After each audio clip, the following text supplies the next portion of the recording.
Good morning friends. आज हम जो बात करने जा रहे हैं वो LT मतलब लो टेंशन स्विच गियर जो होता है उसके बारे में बात करेंगे। इसमें कुछ इंपॉर्टेंट कंपोनेंट्स होते हैं जिससे बन के मिलके बनता है। पहला है स्विच फ्यूज यूनिट। दूसरा है कितने टाइप के फ्यूजेस होते हैं। थर्ड है मिनिएचर सर्किट ब्रेकर जिसको हम शॉर्ट में MCB भी बोलते हैं, वो क्या होता है। और कंपैरिजन। फिर एक टॉपिक है कि MCB और फ्यूज में क्या अंतर है, क्या डिफरेंस है, ये भी हमको देखना होगा। फिर है अर्थ लीकेज सर्किट ब्रेकर, वो हमको समझना होगा जिसको हम ELCB भी बोलते हैं। और फिर लास्ट में है मोल्डेड केज सर्किट ब्रेकर। ठीक है, तो इस पर हर पर आपके एग्जाम्स जो हैं उसमें जैसे 6 क्वेश्चन मैंने बताए, तो ये 6 क्वेश्चन पूछे जाते हैं। ठीक है बच्चों, तो हम एक एक करके एक एक क्वेश्चन डील करेंगे कि कितना हमको लिखना होता है एग्जाम में, क्या उसका कंसेप्ट है और क्या हमको एग्जाम में लिखना, और कैसे हम स्मार्टली बढ़िया कंटेंट लिख कर और अच्छे समझा के मार्क्स ले सकते हैं। ठीक है डियर स्टूडेंट, सो हम स्टार्ट कर रहे हैं। We are starting from the switchgear. ठीक है, ठीक है बच्चों, तो सबसे पहला हम टॉपिक चालू करते हैं। The name of the topic is type of fuses. ठीक है, और उसमें सबसे पहले हम करेंगे SFU। ठीक है, सबसे पहले हम करेंगे। ठीक है, तो सबसे पहले हम SFU समझते हैं डियर स्टूडेंट्स। SFU क्या होता है, जस्ट अ सेकंड।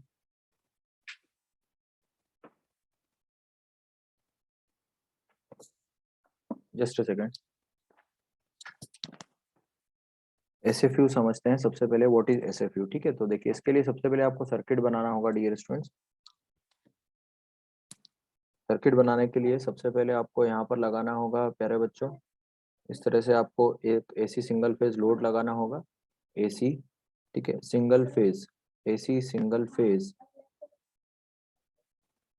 ठीक है, लोड। इसका क्या मतलब है समझो, मतलब कि इसमें हम AC लोड पर, AC मतलब क्या होता है, वो डिवाइस जो किस पे चलती हो, ऑल्टरनेटिंग करंट पर, है ना।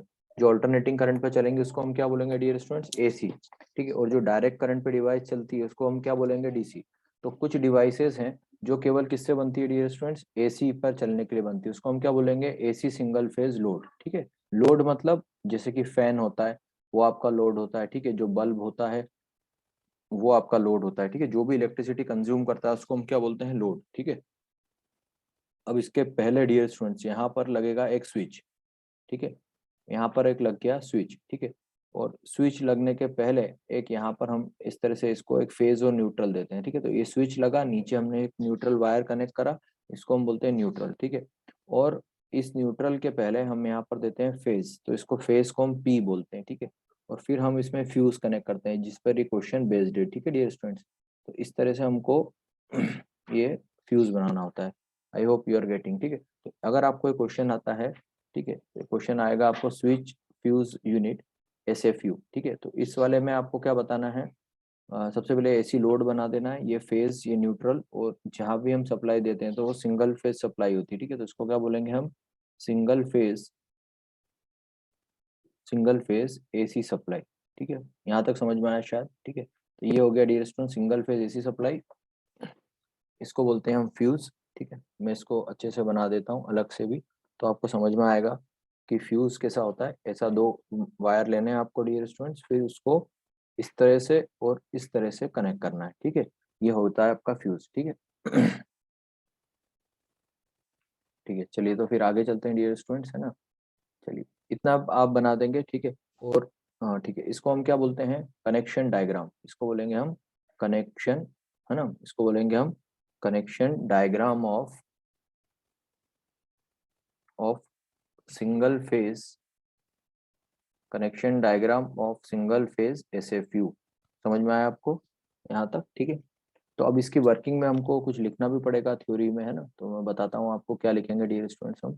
ठीक है, चलिए, तो सबसे पहले अब इसका इतना डायग्राम बना देंगे। आप 5 मार्क्स का अगर ये क्वेश्चन आता है तो सबसे पहले आपको डायग्राम बनाना है जैसा मैंने समझाया आपको।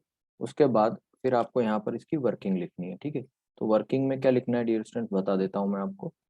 जैसे हमने फ्यूज को कनेक्ट करना करा है तो हमको लिखना है अ fuse is connected, a fuse is connected in series with, in series with switch and load, and load, and load, ठीक है, यहाँ तक समझ में आया? ठीक है, तो इतना हमको इसका वर्किंग में बताना है, ठीक है। फिर इसके बाद आपको जो पॉइंट लिखना है वो लिखना है dear students, material, material of fuse element. Fuse element किसका बना होगा डियर स्टूडेंट्स, ठीक है, तो हमको लिखना है मटेरियल ऑफ फ्यूज एलिमेंट, तो उसमें मैं आपको बताते चलता हूँ, ठीक है। तो अब मटेरियल के बारे में बात करेंगे, सबसे पहले डियर स्टूडेंट्स उसकी प्रॉपर्टीज के बारे में हम बात करेंगे, ठीक है। तो आपको भी समझ में आता है कि अगर जैसे ही करंट की वैल्यू बढ़ेगी तो क्या होना चाहिए, करंट की वैल्यू बढ़े तो हीटिंग इफेक्ट से क्या होगा, वो मेल्ट हो जाएगा, मेल्ट हो जाएगा तो उसके टुकड़े हो जाएं, ठीक है। तो प्रॉपर्टीज क्या हो सकती है इसकी, तो प्रॉपर्टी क्या होना चाहिए, लो मेल्टिंग पॉइंट, ठीक है, क्या होना चाहिए प्यारे बच्चों, low melting point. Melting point low इसलिए चाहिए क्योंकि अगर मान लो कि अगर उसका मेल्टिंग पॉइंट बहुत हाई होगा तो वो तो फिर कभी पिघलेगा ही नहीं, और कितना भी करंट फ्लो हो जाएगा, कितना भी ज्यादा करंट फ्लो हो जाएगा, लेकिन वो फिर कभी टूटेगा ही नहीं। हम क्या चाहते हैं, फ्यूज लगाने से ज्यादा करंट पर वो टूट जाए, गल जाए, है ना, टूट जाए। और टूटेगा कैसे, गर्म हो जाए तो वो टूट जाए। तो उससे क्या होगा कि हमारा ये जो मेन सर्किट है ये अलग हो जाएगा और ये सप्लाई हमारी अलग हो जाएगी, ताकि हमारा क्या होगा, ये खराब नहीं होगा। Are you getting? तो ये हमारा जो मेल्टिंग पॉइंट है ये लो होना चाहिए। अगर ये मेल्टिंग पॉइंट हाई होगा डियर स्टूडेंट्स तो क्या होगा बताइए, अगर मेल्टिंग पॉइंट हाई होगा तो ये कभी टूटेगा ही नहीं कितना भी गर्म होगा। इसलिए सबसे इंपॉर्टेंट पॉइंट क्या है, लो मेल्टिंग पॉइंट होना चाहिए। फिर उसकी कंडक्टिविटी हाई होना चाहिए, अगर अच्छा कंडक्टर नहीं हुआ तो फिर हमको पता ही नहीं चलेगा कब उसको क्या होना चाहिए, ठीक है। यहाँ तक समझ में आया, दो दो इसकी क्या हो गई प्रॉपर्टीज, ठीक है। अब कौन कौन से मटेरियल यूज्ड होते हैं, सो मटेरियल यूज्ड, है ना। तो अब नेक्स्ट टॉपिक है डियर स्टूडेंट्स, मटेरियल यूज्ड। तो मटेरियल यूज्ड में पहला आएगा टिन। किससे बना होता है वो जो कंडक्टर है, वो किससे बना होता है, टिन से बन सकता है या फिर लेड से बन सकता है, ठीक है। और उसके बाद फिर वो जिंक से बन सकता है,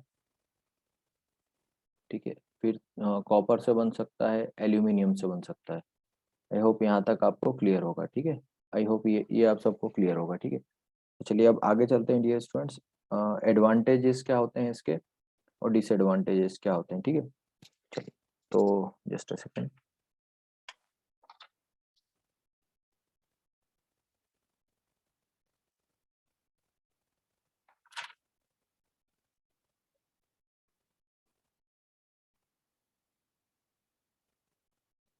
ठीक है, इसके बारे में हमको एक पॉइंट और लिखना होगा, वो समझिएगा, ठीक है। हमको एक पॉइंट ये लिखना होगा,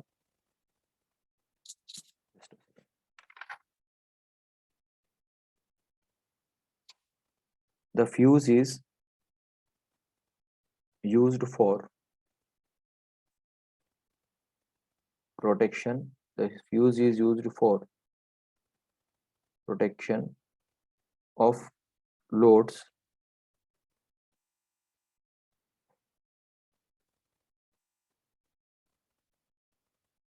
against overload, against overload, ठीक है।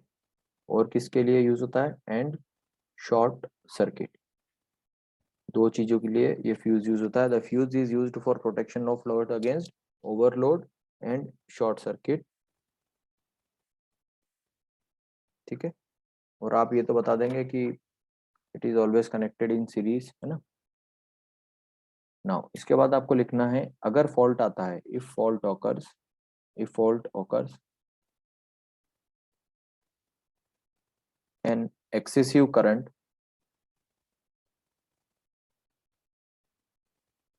an excessive current flow through it, causing temperature,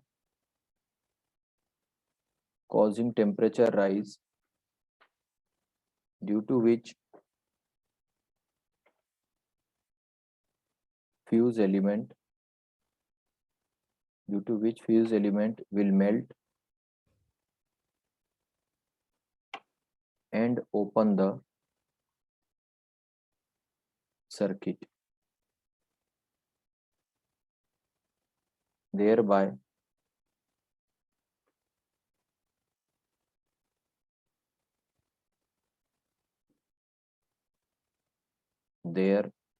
by load will be protected. Is it clear? यहाँ तक समझ में आया डियर स्टूडेंट्स, है ना? चलिए, इसके बाद इसके कुछ डिसएडवांटेजेस भी हमको डिस्कस करना पड़ेंगे डियर स्टूडेंट्स, तो let us discuss the disadvantages.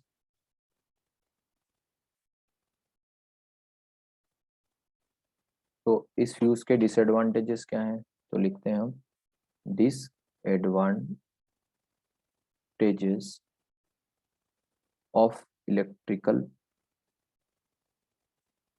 Fuses. पहला, जब भी ये टूटेगा तो हमको नया लगाना पड़ेगा, है ना? तो क्या लिखना पड़ेगा dear students? Needs replacement after each operation. Needs replacement after each operation. ठीक है। सेकंड पॉइंट, जो रिप्लेस होगा तो उसके लिए फिर टाइम भी लगेगा। अगर ऑटोमेटिक रहेगी चीजें तो इंटरप्शन भी नहीं होगा किसी भी सिस्टम में, है ना? जैसे कुछ प्रोडक्शन हो रहा है, खराब हो गया, टूट गया, तो फिर वापस से चेंज करो, है ना? तो उसमें टाइम तो लगता है ना। तो replacement is time consuming. Replacement is time consuming. ठीक है, तो ये दो डिसएडवांटेजेस है ना? अब एक लास्ट पॉइंट इसमें अगर लिखना है, अगर ये 5 मार्क्स में आएगा तो इसकी एप्लीकेशन भी लिख देते हैं, कहाँ कहाँ हम इसको यूज कर सकते हैं। ठीक है, तो last point of this topic is what are the applications. ठीक है, तो लिखेंगे पहला हम एप्लीकेशंस। तो क्या कहाँ कहाँ एप्लीकेशन होगी? प्रोटेक्शन ऑफ मोटर्स, मोटर जो होती है पानी भरने की, protection of Motors, protection of cables, cables को प्रोटेक्ट करने के लिए, है ना? फिर स्विच होते हैं, डायोड आपने 12th में पढ़ा होगा, डायोड्स। ठीक है, ओके। आयरन, आयरन मतलब जिसको हम जिससे हम क्लॉथ्स पे आयरन करते हैं। ठीक है, so these are the applications. So I hope this 5 marks question is prepared now. So now we'll move to the next question. Okay, okay बच्चों, the next question is type of fuses. तो अभी हमने fuses पढ़ा, अब कितने type के fuses होते हैं हम सबसे पहले उसको समझने की कोशिश करते हैं। ठीक है, तो there are 3 types of fuses. ठीक है, 3 टाइप के फ्यूज होते हैं। ठीक है, there are 3 types of fuses. ठीक है, उसमें जो सबसे पहला फ्यूज है उसका नाम है किटकैट, किट कैट, और रीवायरेबल, रीवायरेबल, रीवायरेबल टाइप। ठीक है, ये हो गया पहला टाइप। ठीक है, ठीक है। सेकंड जो है उसको हम बोलते हैं कार्ट्रिज, कार्ट्रिज, है ना? तो बोलते हैं हम कार्टरेज। ठीक है, इसका नाम है कार्ट्रिज टाइप। और ये जो डियर स्टूडेंट्स थर्ड टाइप है उसको हम बोलते हैं हाई रप्चर कैपेसिटी, HRC। क्या नाम है डियर स्टूडेंट्स का? High rupture, rupturing, high rupturing capacity. ठीक है, या फिर उसका नाम है डियर स्टूडेंट्स HRC फ्यूज, उसको बोलते हैं हम HRC फ्यूजेस। ठीक है, चलिए तो हम स्टार्ट करते हैं डियर स्टूडेंट फर्स्ट टाइप से, दैट इज, तो इसमें क्वेश्चन आता है आपको state the types of fuses and explain any one of them. ठीक है, तो हम सबसे पहले से स्टार्ट करते हैं किटकैट फ्यूज से। ठीक है, चलिए तो किटकैट फ्यूज का मैं डायग्राम बनाता हूँ सबसे पहले। तो जो आप देखते थे, आपने जो देखा होगा अधिकतर, वो किटकैट टाइप का फ्यूज है।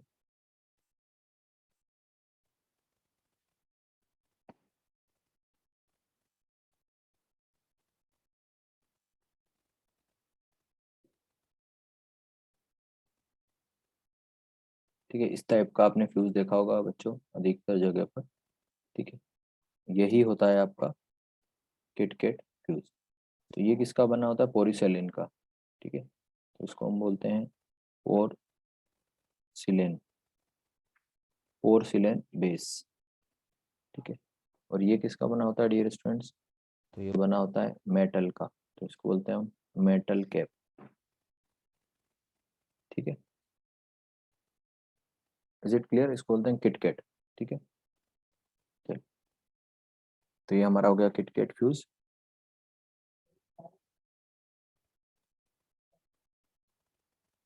अब इसमें दो पार्ट होते हैं डियर स्टूडेंट्स। पहला पार्ट जो होता है वो होता है fixed, first part is fixed bottom base.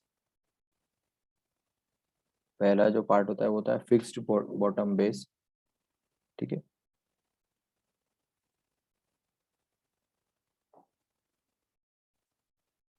ठीक है, और जो दूसरा पार्ट होता है इसमें वो होता है detachable detachable top fuse carrier, ठीक है।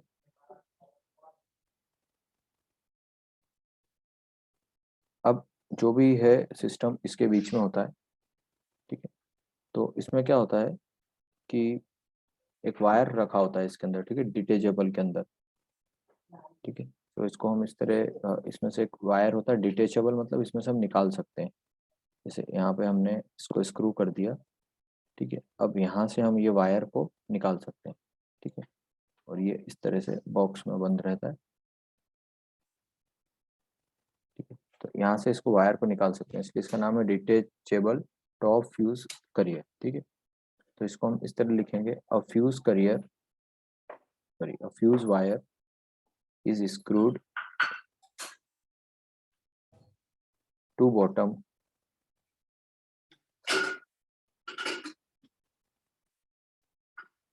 एंड टॉप टर्मिनल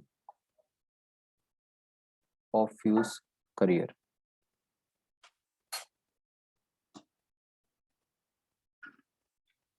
ठीक है।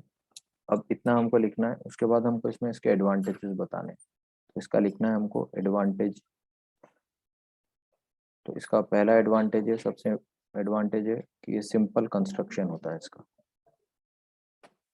इसका जो कंस्ट्रक्शन है बिल्कुल सिंपल होता है, ठीक है। और वो जो करियर है जिसको हम जिसमें से हम वायर अटैच करते हैं उसको निकालना बहुत ईजी है। तो इसका जो एडवांटेज है वो है removal of career is easy,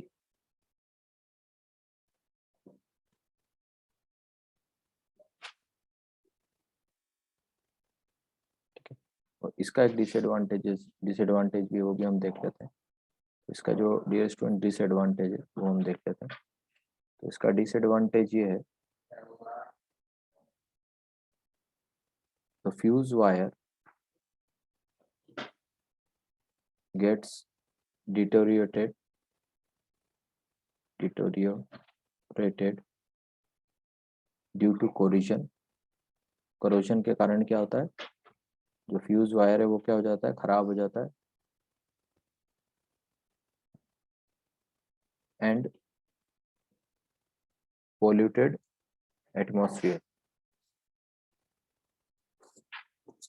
ठीक है। पोल्यूटेड एटमॉस्फेयर और करोजन के कारण वो क्या हो जाता है, फ्यूज वायर डिटोरिएट हो जाता है। आई होप ये समझ में आ रहा है, ठीक है।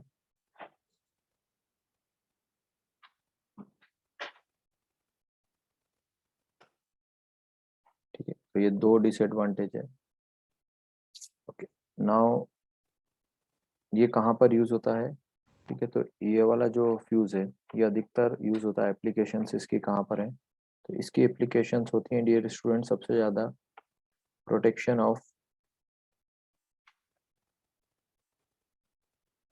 High rating of Motors, high rating Motors में, जिनकी रेटिंग हाई रहती है उन मोटर्स में ये बहुत यूज होता है, ठीक है। चलिए, अब सेकंड कार्ट्रिज फ्यूज की बात करते हैं। कार्ट्रिज फ्यूज कैसा दिखता है, क्या होता है, ठीक है।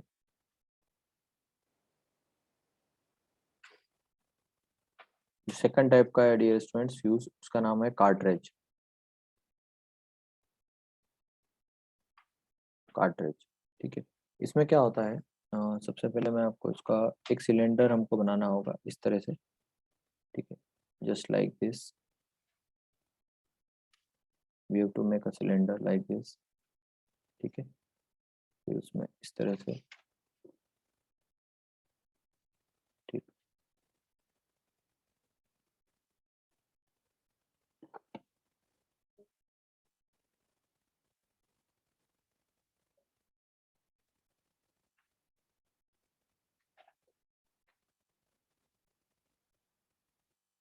इस तरह से हमको ड्रॉ करना पड़ेगा dear students,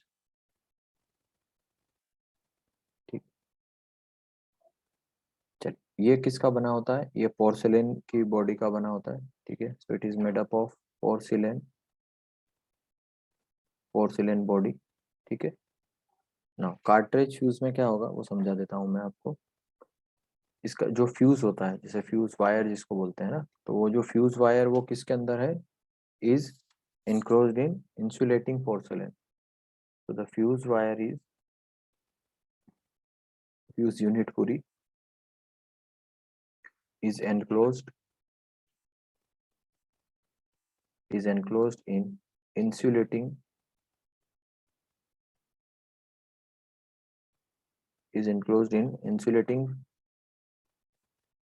porcelain or ceramic cylinder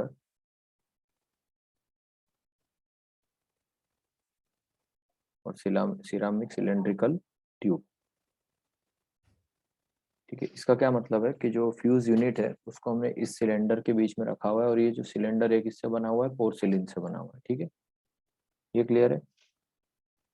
अब इसके अंदर फ्यूज यूनिट में क्या होगा, तो container carries, container carrying the fuse wire, container के अंदर क्या होगा, फ्यूज वायर, जो कि फील्ड है, किससे फील्ड है, कंटेनर किससे फील्ड है, तो it is field with silica powder, किससे फील्ड है डियर स्टूडेंट्स, सिलिका पाउडर, ठीक है। और दोनों तरफ से सील्ड है, इधर से भी और इधर से भी, है ना। And sealed at either ends with metallic end connector, with metallic end connections, किससे है ये, मेटेलिक एंड कनेक्शन, या फिर हम बोलेंगे मेटल एंड कनेक्टर, ठीक है।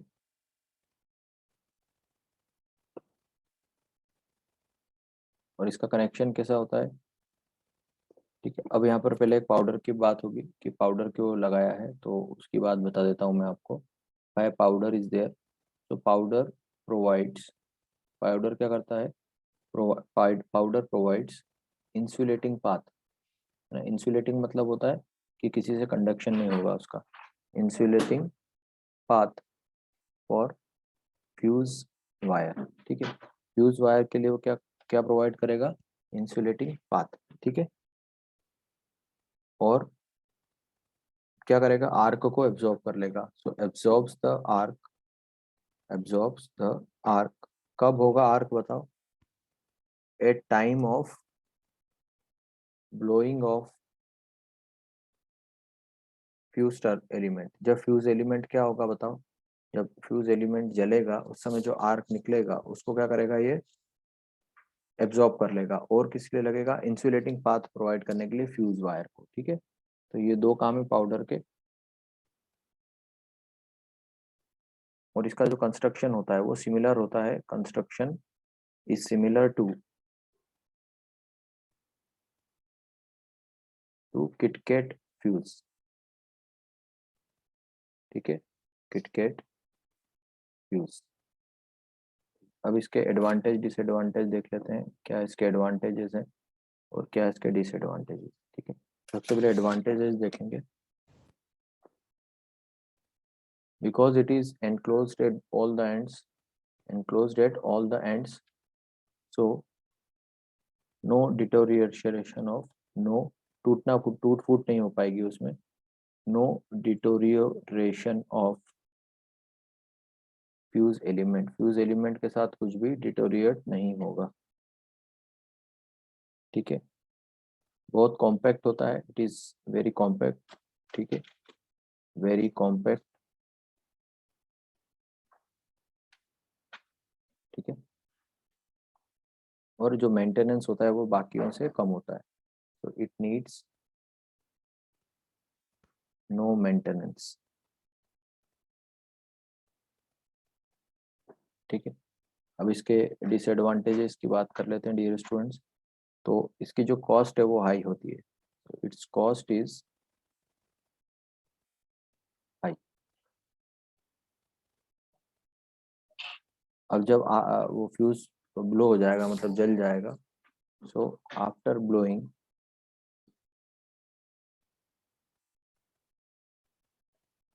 It's replacement is expensive. इसका जो रिप्लेसमेंट है वो क्या होता है, महंगा पड़ता है। ठीक है,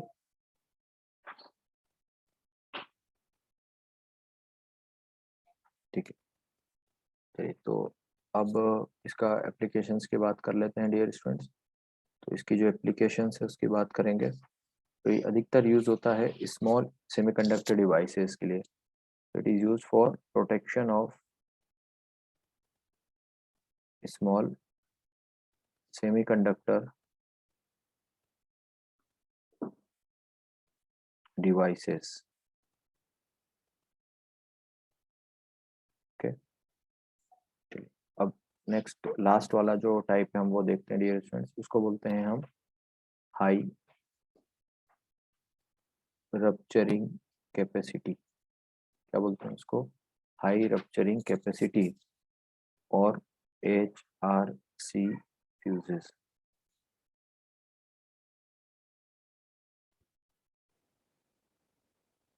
देखिए डियर स्टूडेंट, इसका जो डायग्राम बनाना है आपको, उसके लिए सबसे पहले आपको एक बेस बनाना होगा। ठीक है, तो वो कैसे बनता है बता देता हूँ। सबसे पहले एक इस तरह से आपको लेना है लाइन, इस तरह से ये आपको, फिर यहाँ पर भी एक ले लीजिए।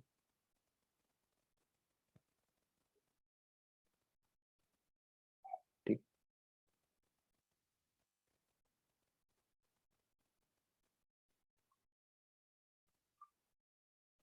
फिर यहाँ पर इस तरह से बनाना है। आफ्टर दिस आपको इसको इस तरह से कवर करना है।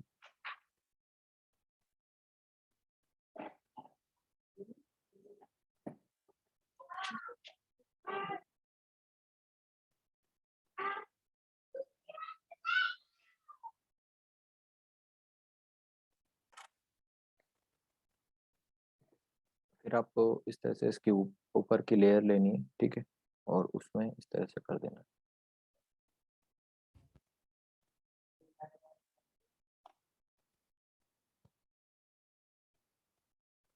ठीक है, सिमिलरली इस एंड पर भी इस तरह से लेना है और इसको इस तरह कर देना है।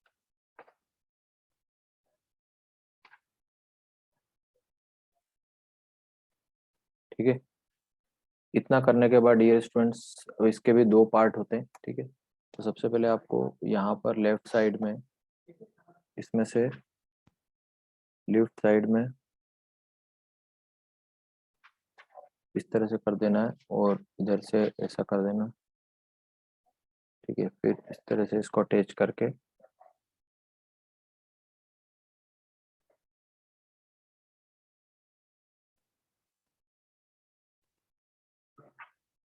ठीक है, यहाँ पर आपको इस तरह से अटैच करना है।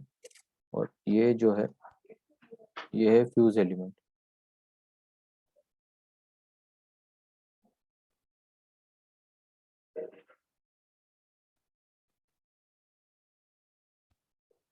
ठीक है, फिर ये होता है आपका, this is known as fuse link contact. इसको बोलते हैं फ्यूज लिंक कॉन्टेक्ट। ठीक है, चलिए फिर ये जो है यहाँ बीच में आपने को इस तरह से पाउडर डालना है। ठीक है, this is a powder. Okay, इस तरह से ये बीच में पाउडर रहेगा। ठीक है, तो ये हो गया आपका पाउडर फिलिंग, इसको हम बोलेंगे पाउडर फिलिंग। ठीक है, फिर ये हो जाएगा आपका आउटर टर्मिनल या आउटर एलिमेंट, तो बोलेंगे हम आउटर एलिमेंट। ठीक है, और ये जो बना है वो बना है सिरामिक बॉडी से, इसको हम बोलेंगे सिरामिक बॉडी। ठीक है, तो इस तरह से इसका कंस्ट्रक्शन डियर स्टूडेंट्स करना है आपको। ठीक है, उसके बाद इसका वर्किंग आपको लिखना है। ठीक है, तो देखिए इसके वर्किंग में हमको दो पार्ट्स होते हैं मेनली, जैसा मैंने आपको बताया। पहला होता है फिक्स्ड, पहला पॉइंट होता है dear students fixed insulated base. पहला होगा फिक्स्ड इंसुलेटेड बेस, है ना। ये क्यों होता है, इसको हम एसी सप्लाई देते हैं या अल्टरनेटिंग करंट इसको हम प्रोवाइड करते हैं फिक्स्ड बेस हो। ठीक है, तो it is used for incoming AC supply, इसमें हमको लिखना है it is used for incoming, it is used for incoming AC supply cable and outgoing load, and outgoing load.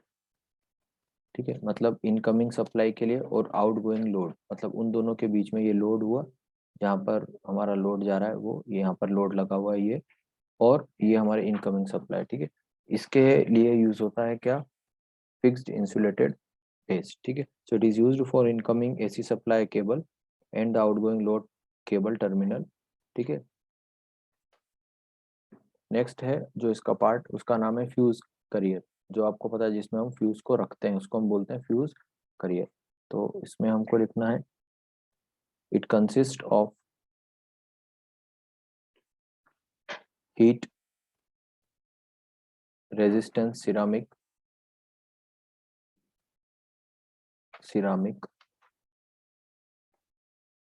Cylinder container, cylindrical container containing the fuse, जिसके अंदर क्या रहेगा, containing the fuse. ठीक है, second point, the ends of fuse elements are soldered to respective end connections.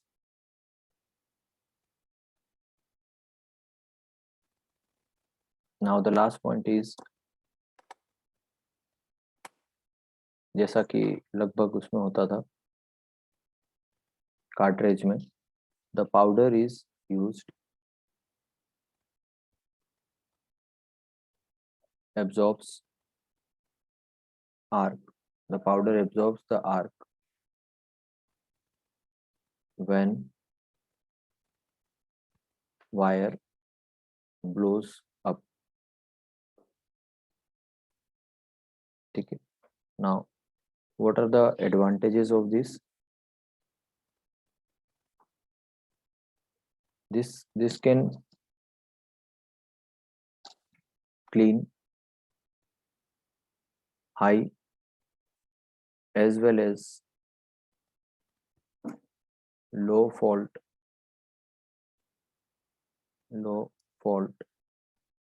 currents. ठीक है, it has high speed, it has high speed. ठीक है, now what are the disadvantages? Disadvantages, its cost is high,